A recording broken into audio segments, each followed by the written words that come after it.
Well, we've had the privilege of having Sir Simon Fraser, Deputy Chairman of Chatham House, this morning at the Royal Elcano Institute to discuss Brexit just when it's happening. So my first question was, welcome to the Elcano, is where do we stand? So what's going to happen in the next months now that Brexit is actually going to happen? Well, thank you very much for inviting me. It's an important day. It's a very important day because this is the day that Brexit legally happens. So tonight we will no longer be members of the EU, but of course that doesn't change anything in practical terms because there will be a transition period during which EU rules and regulations will still apply. But what will happen is that we will very quickly move into negotiating the future of the relationship with the European Union, and that is a very big agenda and a very complicated agenda that has to be negotiated as things stand by the end of 2020, which is a very demanding schedule. Exactly. We know that we have to have something workable by the beginning of 2021.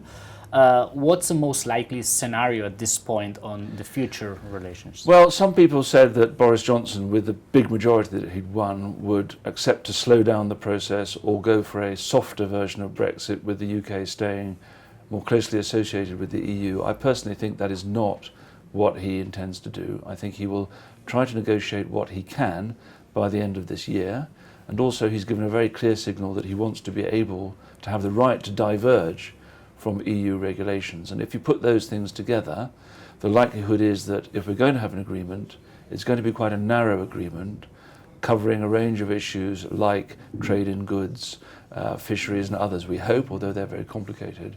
But it won't cover the whole very complex range of economic and other relations between the UK and the EU. So that's the best I think we can expect, which will leave a lot of loose ends. Well, and basically it's very clear that this is a fundamental change in the structure and the dynamics of the EU.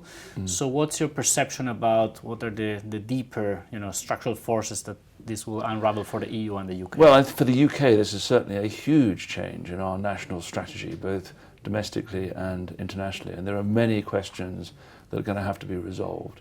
There is a big task of reuniting the country, which has been divided for more than 3 years very bitterly over this issue. And there are important policy challenges to be addressed, both economically and, for example, politically with Scotland and Northern Ireland. So very big challenges for Britain. And I think for the European Union too, it would be a mistake for the EU to try to ignore the consequences of Brexit. I can understand why that may be a temptation, but the UK leaving is a very big change for the European Union. And I hope that the EU can respond to that.